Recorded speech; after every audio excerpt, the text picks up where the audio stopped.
Olá, bem-vindo ao programa Em Direção da TV FEC. No quadro Você Sabia de hoje, o convidado é Sartori Burger, diretor do Departamento de Esperanto da Primeira União Regional Espírita, e vai nos falar sobre a divulgação do Esperanto na região.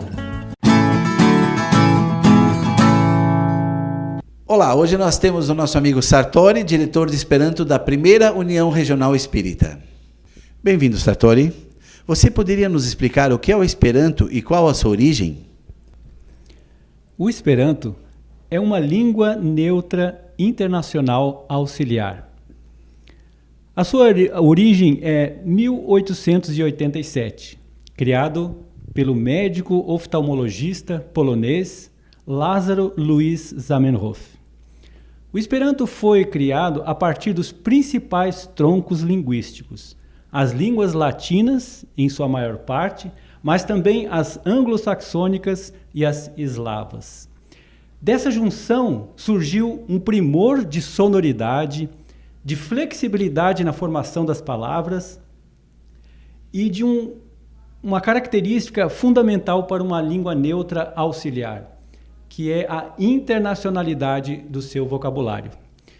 Mas nós gostaríamos de falar também de uma origem anterior à da de 1887, que é a origem espiritual do Esperanto. Nos conta o espírito Francisco Valdomiro Lorenz, no livro O Esperanto como Revelação, psicografado por Chico Xavier, que já existia a necessidade da criação de uma língua neutra auxiliar no plano espiritual. E foi o próprio Lázaro Luiz Zamenhof, assessorado por uma equipe de especialistas em linguagem, que durante quase meio século de trabalho elaborou o Esperanto no plano espiritual. E depois disso, em 1859, reencarna, remonta o Esperanto e aos 28 anos de idade, portanto em 1887, lança o Esperanto para o plano terrestre. De que forma o Esperanto está inserido no movimento espírita? Por ser uma língua neutra auxiliar, o Esperanto pode ser utilizado por todos, individual ou coletivamente. Pessoas, associações, instituições podem se utilizar do Esperanto da maneira que achar mais conveniente, da forma mais útil para os seus projetos, para os seus objetivos. E com o movimento espírita não foi diferente. A Federação Espírita Brasileira, no seu opúsculo Orientação ao Centro Espírita, recomenda o ensino e a utilização do Esperanto nos centros espíritas por duas razões principais. A primeira é por despertar e desenvolver em cada um de nós o espírito de fraternidade universal, que é denominada a ideia interna do Esperanto. E, em segundo lugar, por ser um instrumento de difusão do espiritismo nos países, nos povos de línguas diferentes.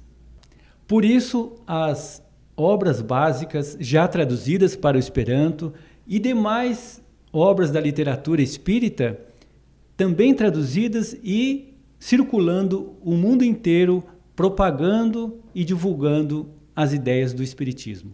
E, de fato, o Esperanto é este instrumento neutro de fraternidade entre homens e povos do mundo. Sartori, como estão as atividades do movimento espírita no estado de Santa Catarina? As atividades no movimento espírita de Santa Catarina com o Esperanto são desenvolvidas abnegadamente pelos espíritas esperantistas dentro das possibilidades e disponibilidades. Porém, não temos ainda integração entre esses trabalhos e informações mais concretas a respeito. Mas nós podemos falar de Florianópolis. A Primeira União Regional Espírita tem o seu departamento de Esperanto e, desde 2012, oferece cursos para os centros espíritas da ilha, das casas que participam da União Regional Espírita e são filiadas à Federação Espírita Catarinense. Também são realizados encontros anuais. Agora, recentemente, dia 15 de julho, foi realizado o 5º Encontro Espírita Esperantista de Florianópolis. Anualmente, no mês de novembro, é também divulgado o Esperanto dentro do movimento espírita para todas as casas da ilha participantes da primeira URI. Nós temos a alegria de dizer que este ano de 2017, a primeira União Regional Espírita iniciou um grupo de estudo das obras básicas totalmente em Esperanto. Durante 1h30, quinzenalmente, no Centro Espírita Luz e Caridade do bairro Trindade, é feita o estudo das obras básicas, momento de arte, preces e radiações, totalmente em Esperanto. Podemos lembrar também que já em 1940, Emmanuel nos recomenda o estudo da língua com a mensagem A Missão do Esperanto na psicografia de Chico Xavier. E quem tiver interesse em aprender o Esperanto, como fazer? Dentro do movimento espírita, como dissemos, nas casas espíritas da ilha, todo mês de março são iniciados os cursos básicos e intermediários da língua neutra. A divulgação pelos sites da FEC e da primeira URI e também nos cartazes nas próprias instituições. E qual a mensagem que você deixa aos simpatizantes e estudantes dessa língua da fraternidade?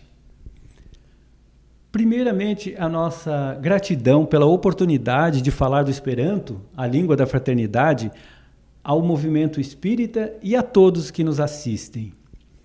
E dizer que o Esperanto está aí, à nossa disposição, para estudá-lo, aprendê-lo, divulgá-lo, ensiná-lo e, principalmente, utilizá-lo. Nós gostaríamos de concluir com um pequeno poema que diz assim: La vivo estas bela, selumas stelo hela, dum tago varmasuno, dum nocto milda luno. Caiquio estas suno cailuno por latero, por nia coro estas la amo cai espero. A vida é bela, se brilha uma estrela clara. De dia o sol quente, de noite a doce lua. E o que são sol e lua para a terra, para o nosso coração são o amor e a esperança. Fratam bracumon altivi. Um abraço fraterno a todos. Em nome do programa Em Direção, agradecemos a sua presença. Muito obrigado. Já li e recomendo O Esperanto na Visão Espírita. Esta obra nos amplia o entendimento do porquê o Esperanto ser difundido no movimento espírita. O seu conteúdo traz, entre tantas preciosidades, a mensagem de Emmanuel intitulada A Missão do Esperanto. A leitura deste livro nos desperta para esse nobre ideal, com o qual podemos nos envolver juntamente às nossas demais atividades. Boa leitura!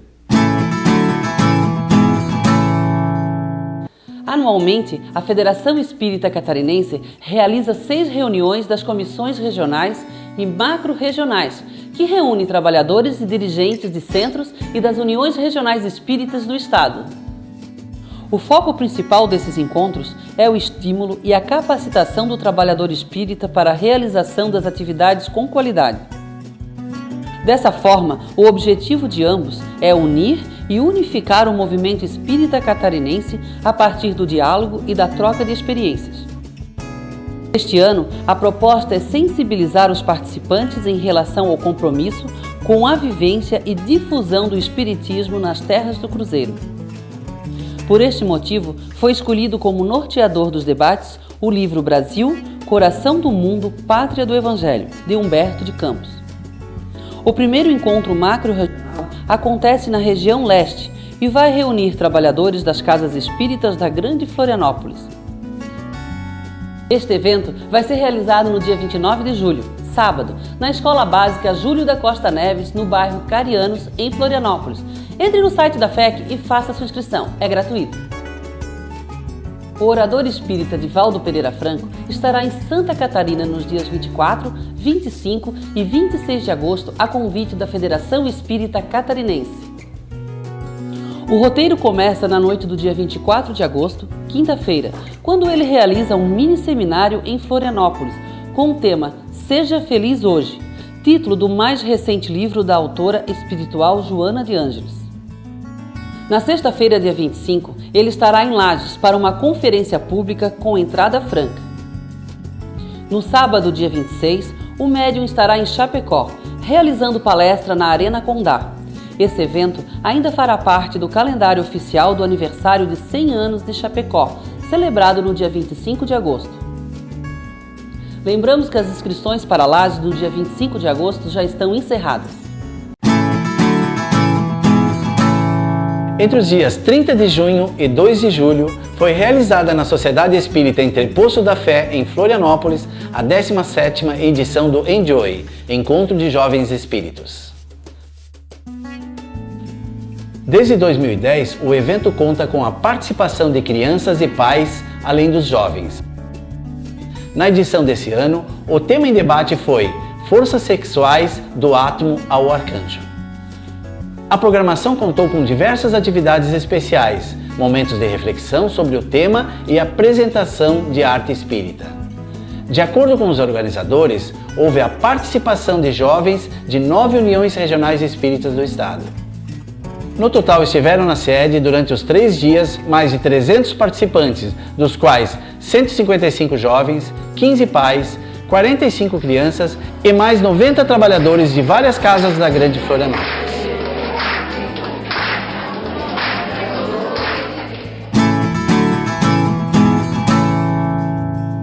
No dia 15 de julho, reuniram-se no Colégio Newton Cooker, em Itajaí, os coordenadores e caravaneiros do Programa de Capacitação Federativa Integrada, CITAF. Estiveram presentes cerca de 80 pessoas de 15 das 16 uniões regionais espíritas, representando todas as regiões do estado de Santa Catarina. Nesse encontro de imersão, ocorreram as atividades de avaliação e planejamento das ações que estão sendo realizadas pelas caravanas junto às instituições espíritas do estado. Lembrando que CITAF é um programa desenvolvido pela Diretoria Executiva da Federação Espírita Catarinense, que tem como principal objetivo a capacitação continuada dos trabalhadores, dirigentes e lideranças regionais do movimento espírita. Tem como público-alvo todos os trabalhadores do movimento espírita. O programa está previsto em várias etapas e tem sido gradualmente implantado. Participe!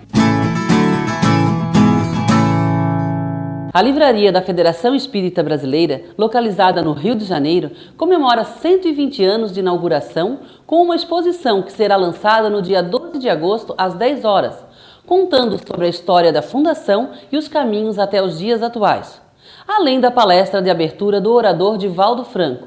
Para assistir à palestra, será necessário retirar o convite a partir do dia 17 de julho, às 8h30, na própria sede histórica da FEB. José Herculano Pires nasceu na cidade de Avaré, no estado de São Paulo, a 25 de nove de 1914 e desencarnou nesta capital em 9 de 3 de 1979.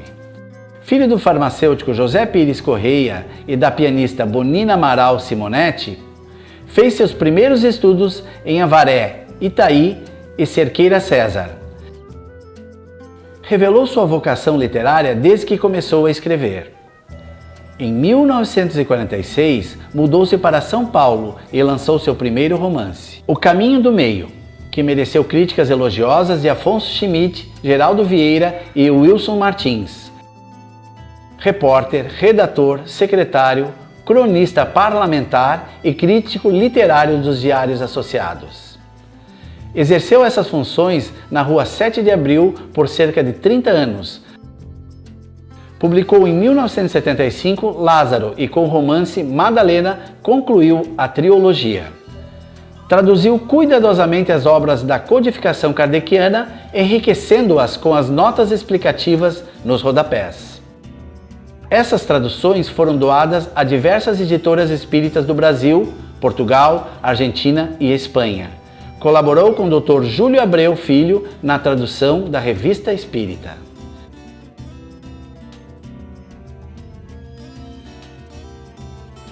Fique agora com o segundo bloco do programa, Toque Final. O tema da palestra de hoje é o Céu e o Inferno, com Sidney Lourenço.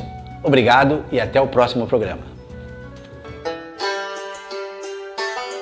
Você gostou do nosso programa? Inscreva-se no canal do YouTube e curta nossa página no Facebook. Quer sugerir alguma pauta ou evento espírita? Envie um e-mail para a Federação Espírita Catarinense.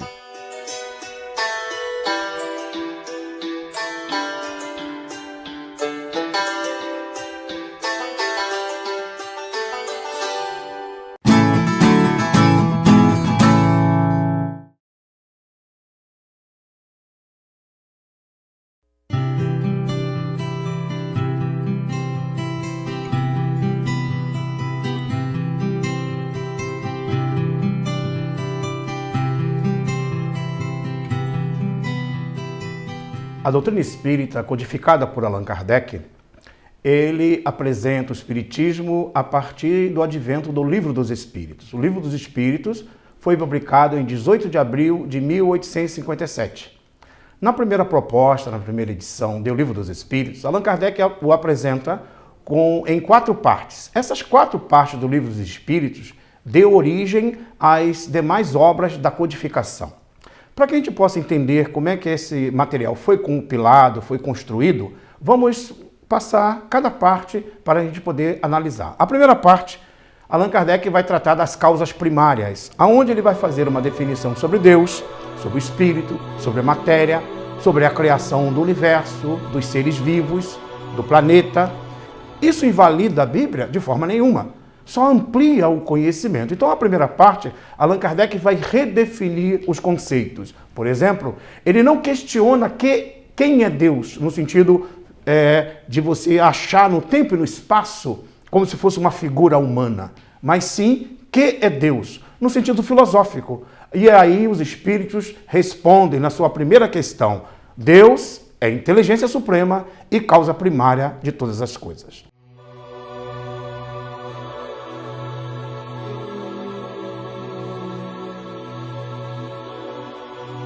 Na segunda parte, nós vamos entender principalmente sobre a intervenção dos espíritos no mundo corporal. Como é que acontece as suas influências? Como é que acontece cada passo na nossa caminhada terrena, tanto no processo evolutivo dos indivíduos mais simples no processo da evolução, como os espíritos que atingiram o grau máximo da evolução.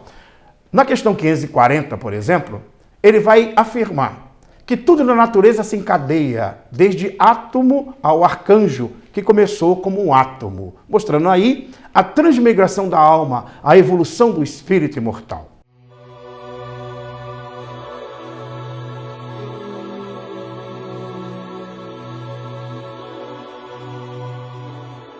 As leis de Moisés são, de uma certa forma, o prelúdio, o início dessa ideia das leis naturais, das leis divinas. E as leis naturais é que regem o mundo material e o mundo espiritual. As leis físicas, criadas pela ciência, descobertas pelos cientistas, também são leis divinas. Essas leis naturais, ou leis morais, ela define a relação do homem consigo mesmo, com o próximo e com Deus, estabelecendo aí o conhecimento em relação ao seu próprio destino. E ele vai desenvolver esse conhecimento a partir do momento que ele tem consciência dessa lei.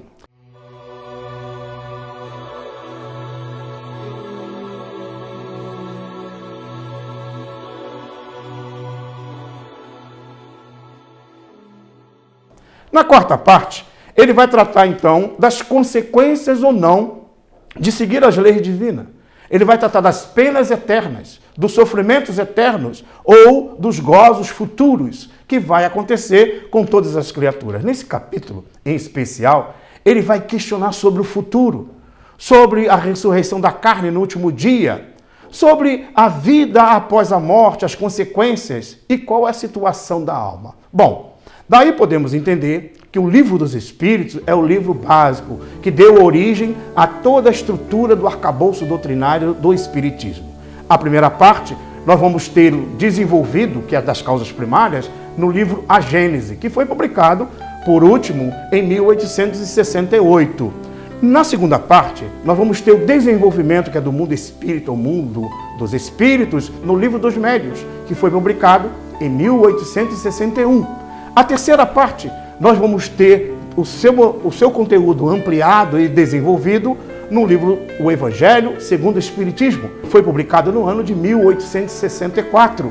E por último, a quarta parte, ele vai ser desenvolvido e ampliado no livro O Céu e o Inferno, que foi publicado no ano de 1865.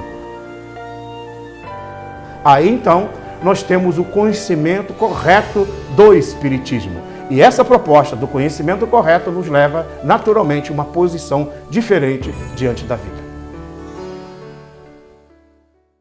Bom, nós vimos que no Livro dos Espíritos, dividido em 4 partes, a última parte do Livro dos Espíritos deu origem ao livro Céu e Inferno. Vamos ver, porém, agora o livro Céu e Inferno, detalhes do livro Céu e Inferno, até para incentivar aqueles que desejam lê-lo, para poder entender como é que pode ler ou estudar esta obra tão importante dentro do conhecimento espírita. Bom, o livro Céu e Inferno, ele vai tratar sobre a justiça divina, segundo o Espiritismo. Logo no frontispício da obra, Allan Kardec vai definir mais ou menos dessa forma: o céu e o inferno, a justiça divina segundo o Espiritismo.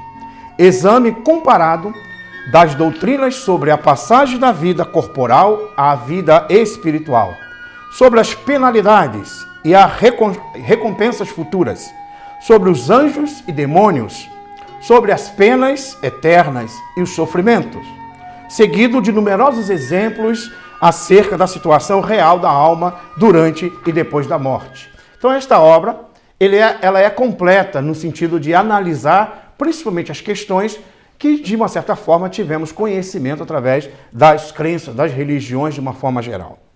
Essa obra ela é dividida em 2 partes.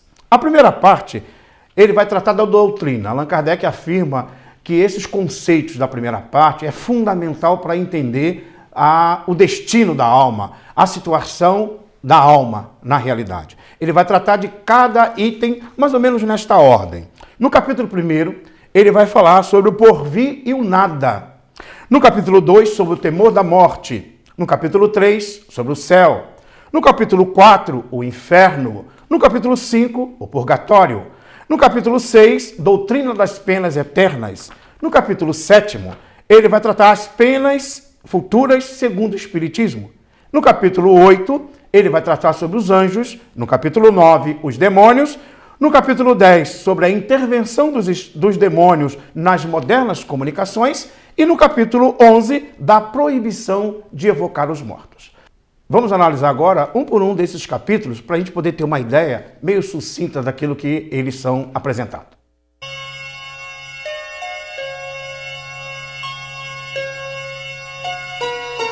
Nessa realidade que ele apresenta para nós, ele vai dizer que existe 3 alternativas para o homem. A primeira é o materialismo, onde a alma deixa de existir.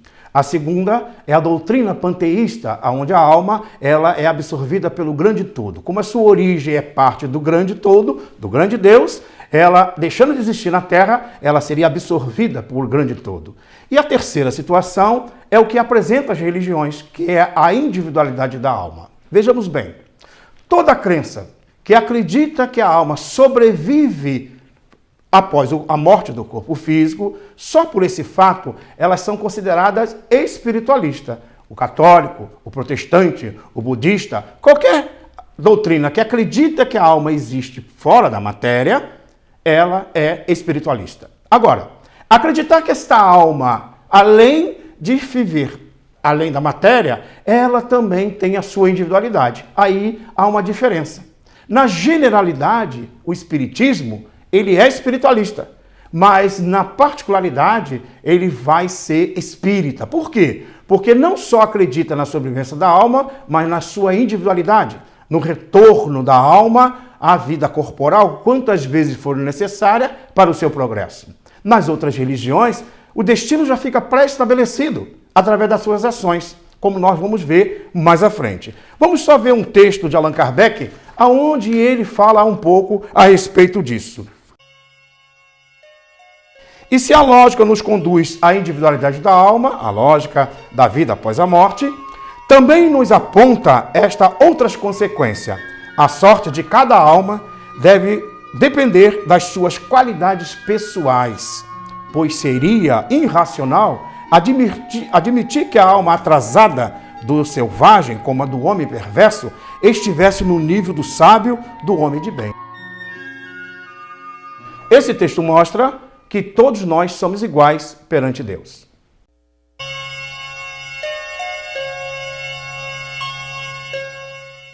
Neste capítulo, Allan Kardec vai tratar sobre o temor da morte. Vamos fazer algumas questões. Vejamos. Para onde vamos? Que seremos nós? Existiremos ou não? Estaremos melhor ou pior? Ser ou não ser tal alternativa? O que nos reserva depois da morte? O nada? O céu ou o inferno? A vida? A dúvida? Veja um texto do nosso codificador. A doutrina espírita transforma completamente a perspectiva do futuro. A vida futura deixa de ser uma hipótese para ser realidade. E ela é a continuação da vida terrena. Mostrando, então, que tanto a vida material quanto a vida espiritual, ela é uma só. Ela só se divide nesse espaço de estar encarnado ou desencarnado. Mostrando, então, que há uma sequência, não existe uma ruptura, não existe um interregno, uma parte, como muitas vezes a gente considera. Embora o espírito, estando no corpo físico ou estando fora do corpo, ele pertence à vida espiritual. O estado é que se define, aquele encarnado e aquele desencarnado. Então, nessa visão da vida após a morte, com certeza, todos nós somos iguais, mais uma vez, perante a justiça divina.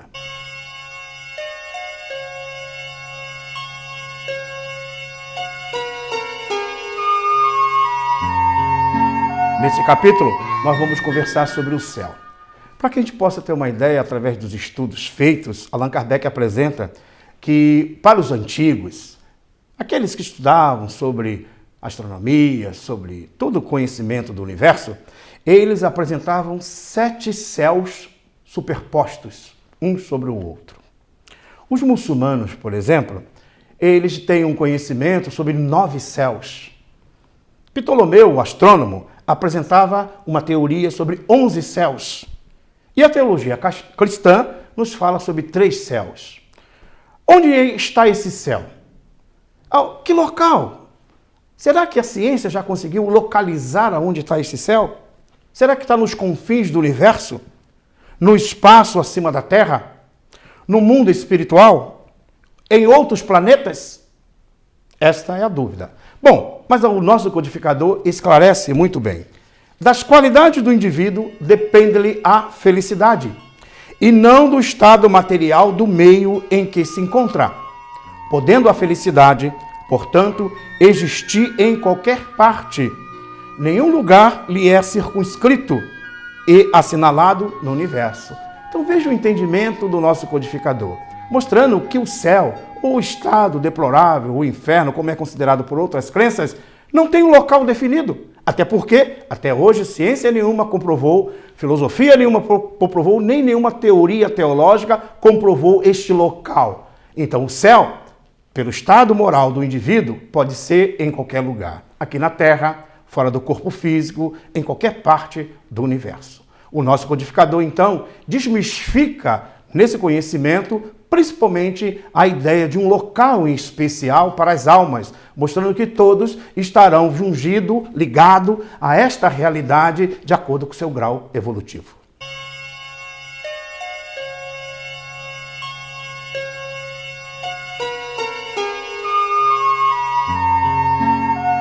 É interessante também analisar, ainda nessa questão do inferno, que Allan Kardec, na questão 1017 do Livro dos Espíritos, ele diz mais ou menos assim: pode-se assim dizer que trazemos em nós mesmos o nosso inferno e o nosso paraíso. Da mesma forma, ele fundamenta a mesma ideia em relação ao céu.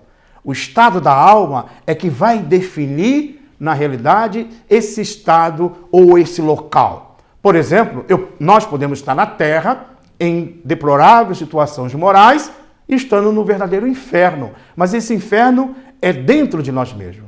Não sei se vocês recordam, aqueles que já assistiram o filme Nosso Lar, que quando o André Luiz, depois de algum tempo, foi recolhido à colônia espiritual, e já estando um pouco mais recuperado e equilibrado, ele pede permissão para vir à Terra, para visitar a sua família. E ao chegar em casa, ele encontra a sua esposa, depois de muitos anos do seu desencarne, ele encontra a sua esposa casada novamente. E ele não entende essa nova situação dela. Ele entra no estado desequilibrado do ciúme. E quando isso ocorre, ele é atraído diretamente para aquelas regiões chamadas umbral, que vulgarmente nós consideramos como fosse um inferno na visão católica. Mas vejam bem, no momento que ele se sentiu de novo naquelas regiões que antes ele já tinha passado por ali durante 8 anos, ele se dá conta que aquele estado ali era um estado de perturbação íntima. E aí, quando ele se equilibra, levando o pensamento a Deus, ele se reequilibra novamente e ele automaticamente sai daquele local. Então, mostrando que muitas das vezes esses locais descritos pelos espíritos nada mais é do que um estado moral do próprio espírito na descrição daquilo que ele é capaz de perceber, quando na realidade não existe um local determinado para essas situações, como diz o próprio codificador. Ou seja, nós trazemos dentro de nós mesmos o inferno ou o paraíso.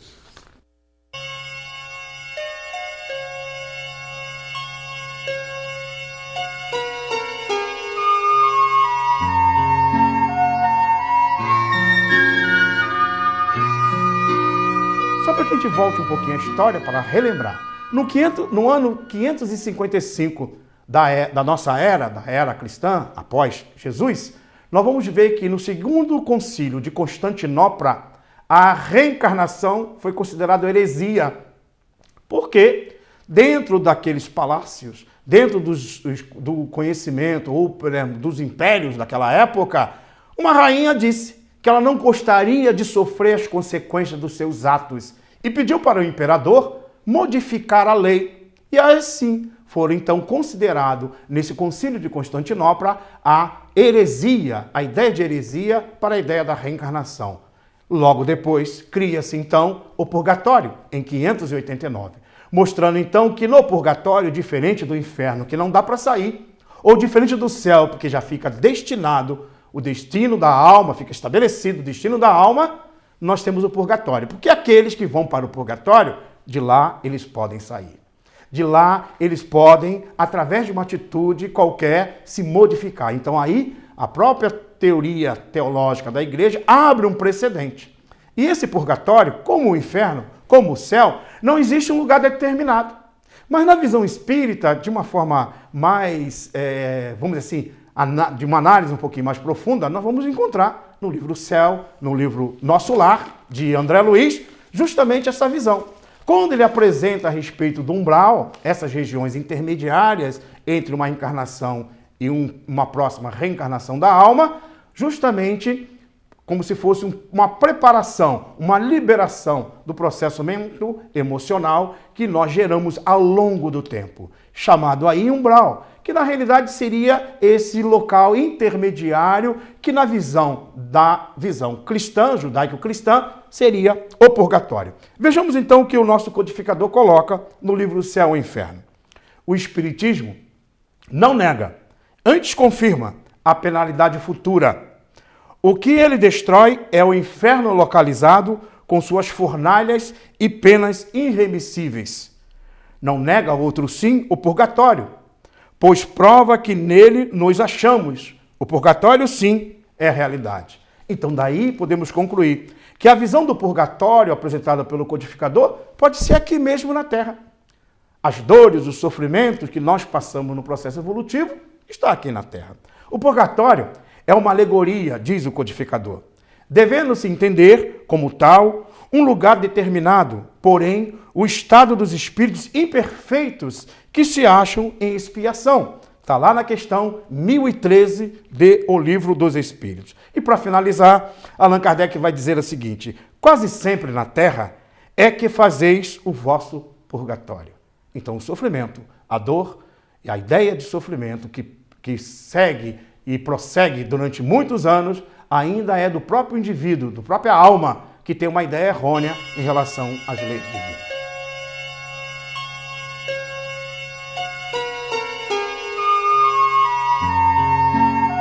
O nosso codificador estabelece na sua análise que toda falta terá uma punição e toda recompensa terá um ato meritório. Então, mostrando que toda falta cometida, ela será, de uma certa forma, levado a um ato de ajuste perante as leis divinas. E todo ato voltado para o bem terá, naturalmente, as recompensas, o mérito pelo bem que foi feito. Da mesma forma, nós não temos um local para essas penas eternas. Já vimos aí que o purgatório pode ser aqui na Terra mesmo, como as penas eternas, os sofrimentos eternos, considerado, lembrando, por aqueles que analisam a dor, o sofrimento. Para os espíritos superiores, não existe o sofrimento eterno. Não há descrição possível, diz o nosso codificador, na questão 973 do Livro dos Espíritos, das torturas morais. Quer dizer, não há descrição possível das torturas morais. Indubitavelmente, porém, a mais horrível consiste em pensares que estão condenados sem remissão. Então, a verdadeira dor da alma, o verdadeiro sofrimento, é ela acreditar que a dor é eterna. É ela acreditar que não tem remissão o ato contrário às leis divinas que ele cometeu. Pelo contrário, à medida que ela desenvolve, à medida que ela amplia, à medida que a alma se evolui, ela entende perfeitamente que pode se forrar de atitudes morais e transformar a sua própria existência na evolução. Vejamos um caso que vai ser analisado mais à frente, na segunda parte, só para a gente ter uma ideia de um espírito, Jacques Latour, que ele justamente vai narrar a sua situação no plano espiritual. Não sabeis o que sofro, diz o espírito. É horrível. A guilhotina. Que vale a guilhotina comparada a este sofrimento de agora? Nada. É um instante.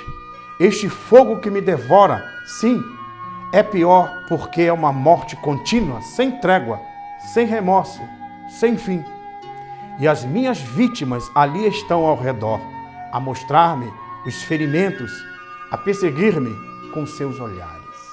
Nessa narrativa, nós temos alguns pontos que é interessante. Primeiro, mostrando que esse indivíduo foi guilhotinado naquela época. Ao ser guilhotinado, ele, ao sair do corpo físico, ele percebe que continuava vivo. E ao fazer uma análise da situação deplorável, moral que ele estava, com a morte da guilhotina, ele diz: a guilhotina não é nada. O sofrimento é pior, porque além dele sofrer e perceber que não morreu, ele via as suas vítimas, ou seja, aquele que ele prejudicou. Então, o maior sofrimento para aquele que comete o mal, que comete o erro, que comete o crime, é perceber que aqueles que ele prejudicou, que aqueles que ele tirou a vida, estão o observando. Muitos cobrando dele situações e outros mostrando para ele que a vida prossegue. Então, à medida que a alma vai se conscientizando que as consequências dos seus atos será sempre cobrada em qualquer situação que se encontre, ela evita no futuro as dores, através de uma reforma íntima. Por isso que quando Jesus propõe-nos justamente amai-vos o próximo como a si mesmo, é justamente mostrando que a única lei, o único processo que nos estabelece a paz é o amor, é o perdão. É justamente caminhar em direção a Deus, como todos nós somos filhos de Deus, e aí alcançaremos a felicidade.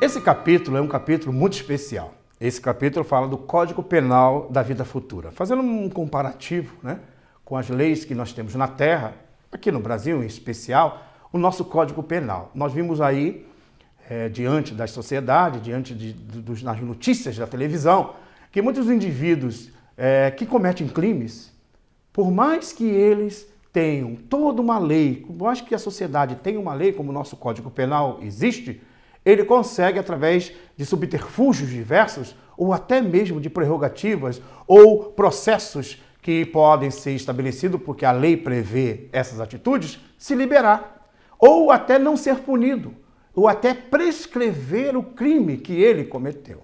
Agora vejamos essa mesma análise em relação ao Código Penal da vida futura. Allan Kardec traz nesse capítulo um elenco de informações que é importantíssimo para a nossa análise, para o nosso estudo. Ele vai, então, mostrar, nesse primeiro momento, na primeira análise, diz assim: o bem e o mal que fazemos decorre das qualidades que possuímos. Então, todo bem e todo mal que fazemos vai estar ligado justamente às nossas qualidades morais, ou seja, a virtude ou as fraquezas, as defecções que ainda não conseguimos desenvolver. Sendo infinita a justiça de Deus, o bem e o mal são rigorosamente considerados, não havendo uma só ação, um só pensamento mau que não tenha consequências fatais. Como não há uma única ação meritória, um só bom movimento da alma que se perca, mesmo para os mais perversos. Por isso que constitui tais ações um começo do progresso. Esse capítulo é muito especial. Ele diz assim: como é que a alma então se recupera diante do mal cometido? Vamos supor que um indivíduo, durante o período na Terra, ele teve muitas dificuldades, muitas atitudes, e chega no plano espiritual para que ele entre no processo de ajuste. Aí Allan Kardec vai dizer: precisam 3 situações. O primeiro é o arrependimento. É necessário que a alma se arrependa do ato cometido. O ato de arrepender-se é aquele ato em que o indivíduo para, analisa e verifica que ele, como filho de Deus, está contrário às leis divinas. E ele, por estar contrário à lei divina, ele percebe que precisa, então, ajustar-se perante essas leis. Bom, mas diz o codificador: o arrependimento, conquanto seja o primeiro passo para a regeneração, não basta por si só. São precisos a expiação e a reparação. O arrependimento suaviza os traços da expiação, abrindo pela esperança o caminho da reabilitação. Só a reparação, contudo, pode anular o efeito, destruindo-lhe a causa. Então, só a reparação pode, na realidade, liberar o indivíduo do ato do sofrimento, da dor. E aí muitos poderão perguntar, talvez numa análise muito a priori, poderão considerar: mas e aí? Se aquele que eu prejudiquei e eu quero agora reparar, ele avançou, ele evoluiu, ele não se encontra mais na minha faixa vibratória, como é que eu posso reparar junto àqueles que eu fiz o mal? Perante as leis divinas, todo ato bom é considerado. Então, se eu não posso reencontrar aqueles que eu prejudiquei porque eles evoluíram, porque no processo natural não encontrei, mas o ato de reparar perante a vida, fazer o bem ao próximo, não importa quem, isso será levado em consideração. Simplesmente pelo seguinte raciocínio: todo o mal que eu faço, não faço em relação ao outro, faço em relação às leis divinas. E todo o bem que eu faço, não faço somente em relação ao próximo, faço em relação às leis divinas. Como a lei divina, como dissemos lá nos primeiros capítulos, está gravada em nossa consciência, quanto mais eu me ajuste perante as leis divinas, mais eu me forro de forças, de coragem, de resignação e de capacidade de me ajustar perante as leis de Deus. Então, o bem feito, ele naturalmente será levado em consideração, independente de ser aquela ou não a pessoa a quem eu tenha prejudicado. Então, nós temos uma ideia perfeita nesse capítulo a respeito das consequências morais da alma.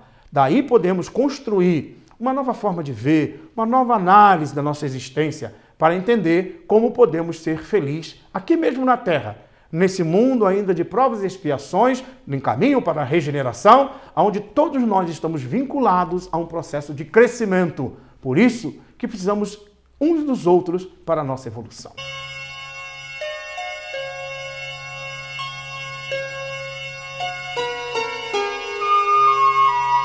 Allan Kardec vai fazer uma análise sobre os anjos, da mesma forma, né, que nós fizemos aí uma pequena descrição sobre o espírito, né? Então, a alma dos homens em estado de perfeição. Então, o que é os anjos?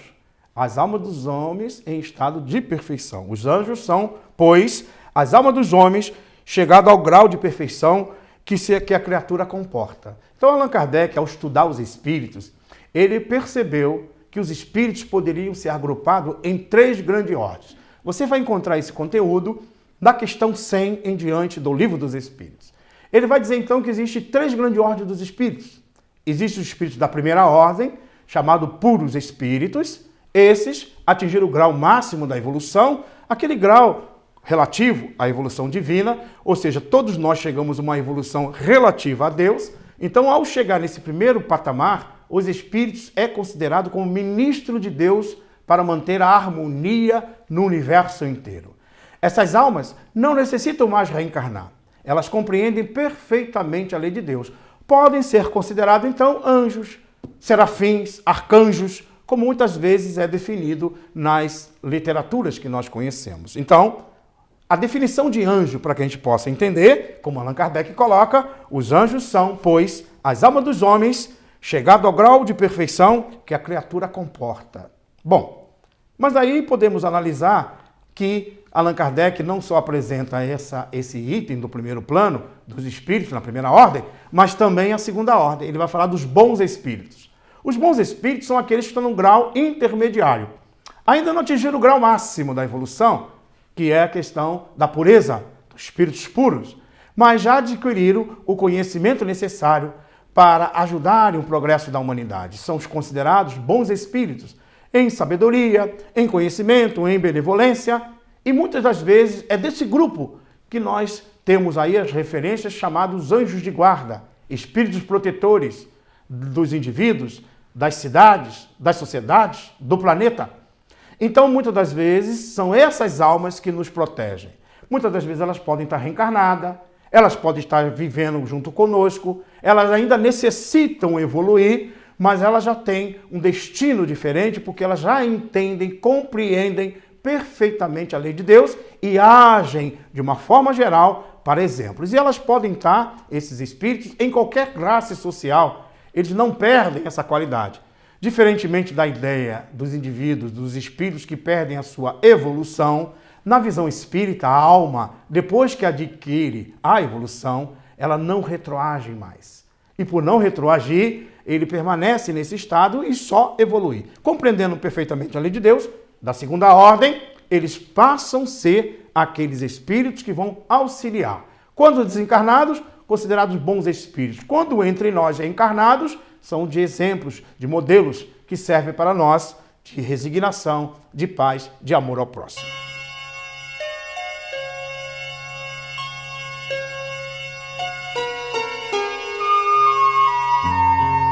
Segundo o Espiritismo, diz o codificador, os demônios são espíritos imperfeitos, suscetíveis de regeneração. Mostrando aí que mesmo esses indivíduos, esses espíritos, estando encarnados no corpo, como nós vemos muitas vezes na sociedade, indivíduos sem freios morais, sem compaixão por os indivíduos, cometem assassinatos, crimes diversos, mesmo eles, um dia serão puros espíritos.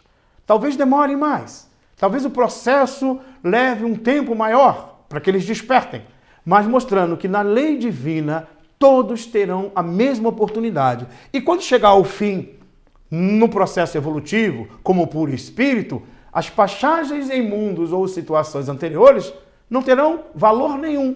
Por isso que perante as leis divinas todos têm a mesma oportunidade. Tem aqueles que avançam mais rápido e tem aqueles que ainda vão um pouco mais devagar. Então esse grupo, que muitas das vulgarmente são chamados de demônio, algumas desse grupo de espíritos nada mais são do que irmãos nossos em processo de evolução. Muitas das vezes, se nós pararmos para analisar, em algumas situações, algum comportamento nosso, quando nós estamos meio raivosos com alguma coisa, até parece que nós temos um comportamento um pouco desajustado. Então nós podemos identificar em nós mesmos esse grupo. E a grande maioria dos que estão na Terra, ou para não dizer todos que estão na Terra, fazem parte da terceira ordem, espíritos imperfeitos, em processo de evolução. Lembrando que esse grupo não compreende a lei de Deus, lembrando que entretém nesse grupo a mágoa, o ressentimento, o orgulho, a vaidade, e ainda entretém as paixões do corpo, da vida material, dos instintos. Por isso que eles estão distanciados ainda da luz do entendimento. Mas um dia que nós começarmos a entender que podemos agir diferente e trabalhar pela paz, aí nós vamos galgando a evolução, compreendemos. Se hoje nós já nos preocupamos um pouco com o mal que fazemos e tentamos, de uma certa forma, retificar com o próximo, talvez uma atitude agressiva ou um pensamento negativo, ou já procuramos ajudar aqueles que necessitam, ou temos já um sentimento de bondade com um, com o outro, uma prece que fazemos para alguém doente, uma visita no hospital ou algo nesse sentido, nós já estamos no caminho do bem, embora ainda ligado às questões do mundo, no processo evolutivo, que é a terra de mundo de prova e expiação, mas já estamos caminhando para a nossa felicidade.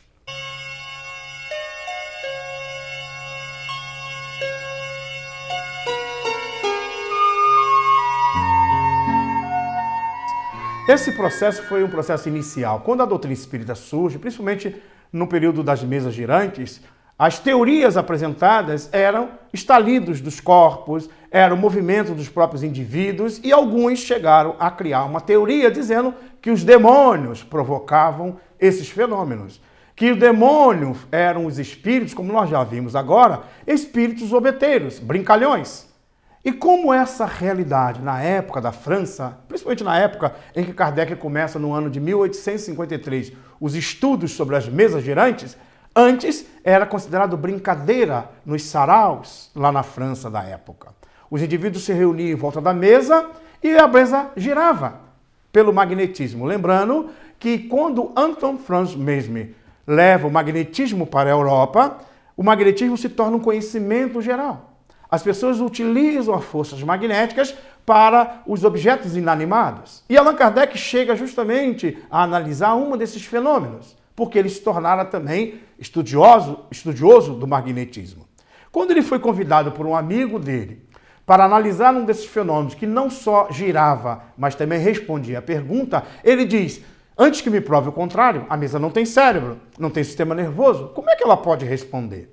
Foi aí, então, que numa dessas sessões, a mesa entrando em frenesi, pela influência magnética do médium presente, ela escreveu, dizendo, não é a mesa que pensa, não é a mesa que fala, não é a mesa que responde, são as almas dos homens que antes viviam na Terra.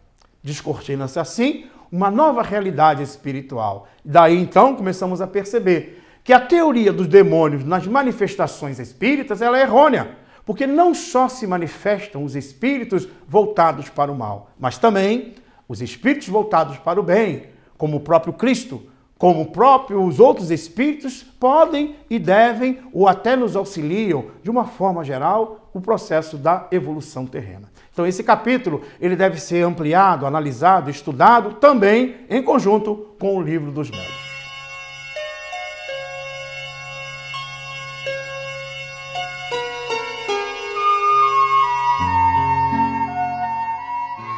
Na proibição de invocar os mortos, nós lembramos que esse processo começou com Moisés. Moisés, quando tirou o povo do Egito, e durante 40 anos ele andou no deserto até a terra da promissão, né? Que ele esperava encontrar e até mesmo ele morre antes desse processo. Mas é bom lembrar que quando o povo saiu do Egito, ele saiu com um sentimento politeísta, um sentimento de crença em vários deuses, sobre a cultura que eles tinham absorvido no Egito. E eles, então, procuram então, a manter um tipo de relacionamento com deuses diferentes. Tanto é que eles criam um bezerro de ouro.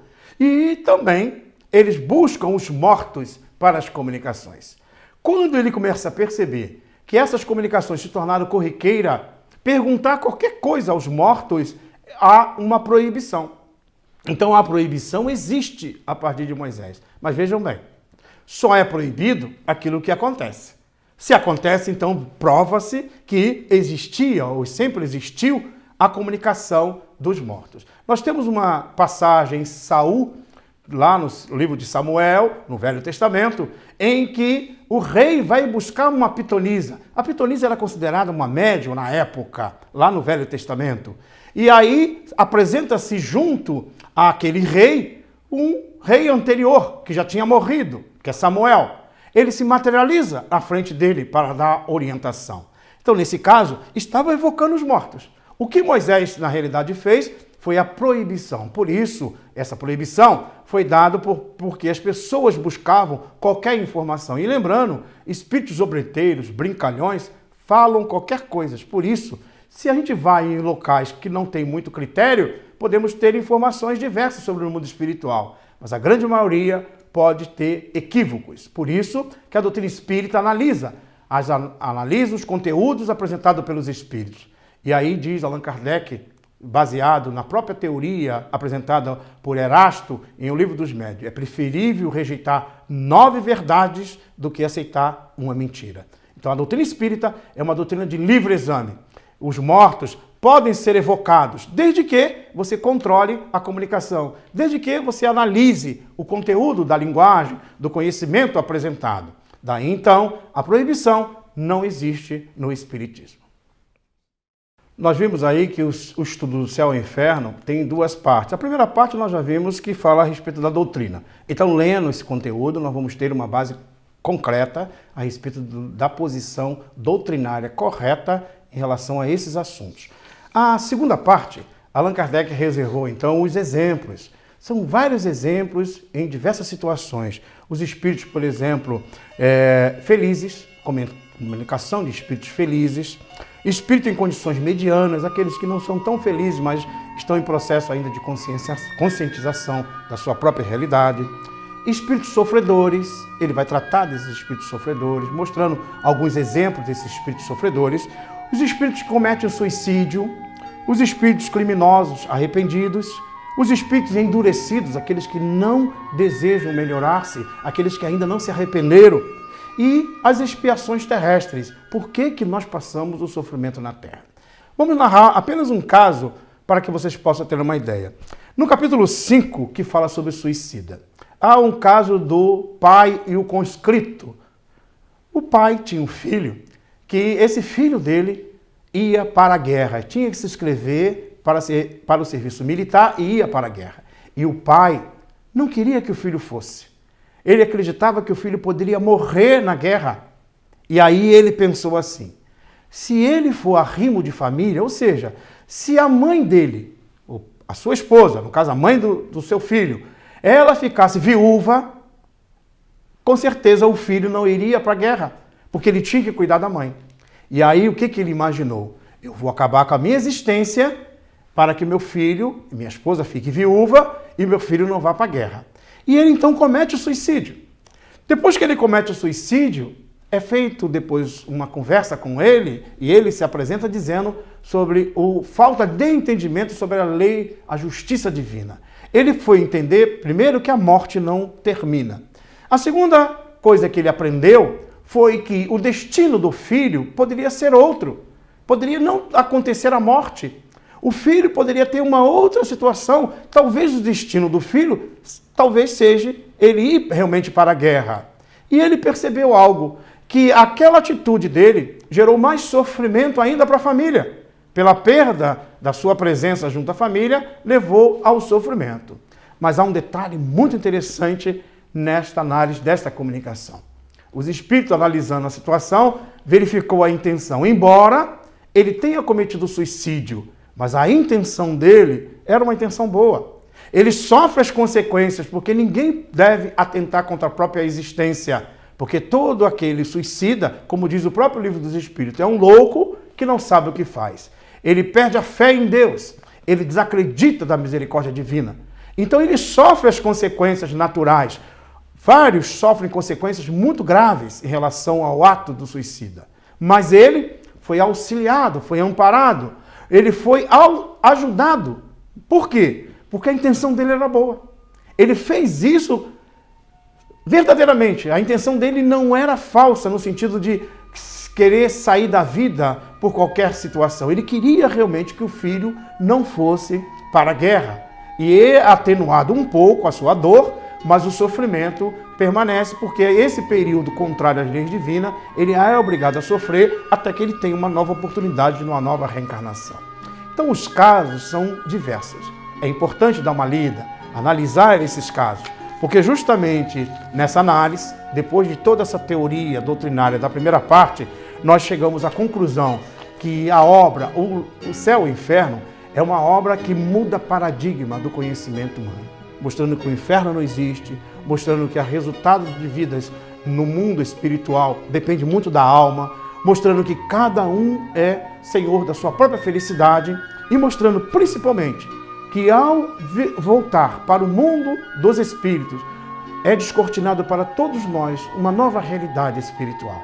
A compreensão sobre as leis divinas, a compreensão mostrando que todos nós fazemos parte de uma grande família universal. Só compete a nós fazer a nossa parte para poder transformar este mundo de prova de expiação em um mundo de regeneração.